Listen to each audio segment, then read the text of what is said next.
সততা, স্বচ্ছতা, জবাবদিহিতা যদি নিশ্চিত করা যায়, আমরা মনে করি যে বাজেট প্রস্তাবনা আমরা করব, সেটা অবশ্যই অর্জনযোগ্য।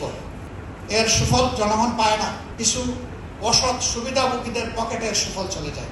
একটা ট্যাক্স ট্রেজারিতে জমা হয়, একটা কিছু ব্যক্তির পকেটে যায় যারা ট্যাক্স কালেকশন করেন, আর একটা চাঁদাবাজদের পকেটে যায়। কালার এক্সপার্ট ডার্ক স্যাপ এবং মাইল্ড অন হ্যান্ডস টেকনোলজি সমৃদ্ধ অরিক্স অ্যাডভান্স ডিটারজেন্ট পাউডার আপনার লন্ড্রি এক্সপার্ট। সমাজের অপরাধী লোকদেরকে গুরুত্বপূর্ণ জায়গায় বসিয়ে দেওয়া হচ্ছে, যাদের বিরুদ্ধে অপরাধ বিভিন্নভাবে প্রমাণিত। এইভাবে যদি দেশের অর্থনৈতিক ব্যবস্থাপনার উপর রাজনৈতিক অন্যায্য হস্তক্ষেপ অব্যাহত থাকে, তাহলে ইতিমধ্যেই অর্থনীতির দুই অঙ্গের এক অঙ্গ মাটির সাথে পড়ে গড়াগড়ি পাচ্ছে স্টক মার্কেট, আরেকটা অঙ্গ ব্যাংক বীমা কর্পোরেশন। এটাও যদি এলোমেলো বিধ্বস্ত হয়ে যায়, তাহলে জাতির গন্তব্য কোথায় গিয়ে দাঁড়াবে? মূল দায়িত্ব সরকারি দলের, তারা এই দায়িত্ব এখন পর্যন্ত পালন করার কোন সদিচ্ছা তাদের ফুটে ওঠেনি।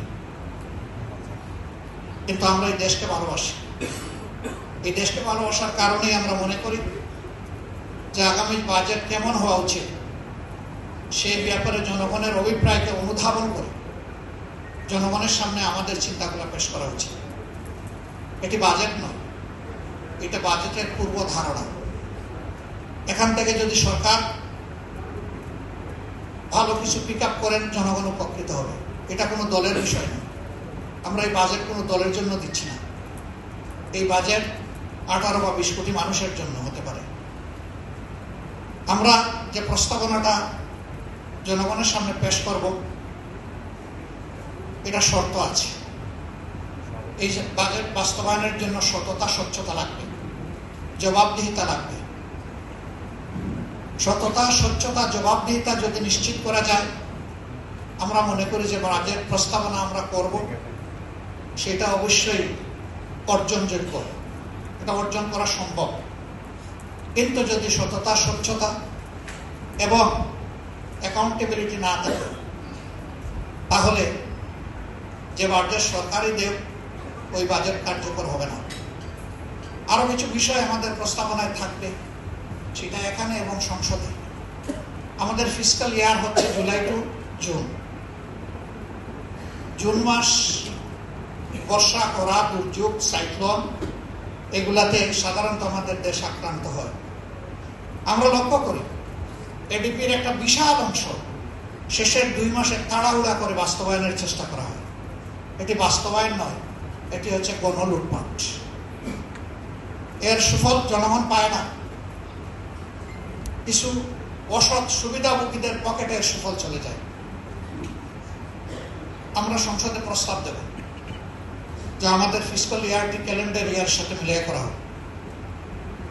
তাহলে বর্ষার পানিতে আমাদের টাকাগুলা ধুয়ে মুছে সাফ হয়ে যাবে না, এই টাকাগুলার খবর পাওয়া যাবে ইনশাল্লাহ। নিয়ম রয়েছে, সম্পূরক বাজেট বর্ষর পুরা হওয়ার মিনিমাম 3 মাস আগে সংসদে পেশ করতে হবে। কিন্তু আমরা সম্পূরক বাজেট পাবো এই শেষ মাসে। বৈধ অবৈধ, ন্যায্য অন্যায্য সব খরচ হয়ে গেল, কালো সাদা একাকার হয়ে গেল। তারপরে সম্পূরক বাজেট সংসদের সামনে আসলো, তাতে জনগণের লাভ কি?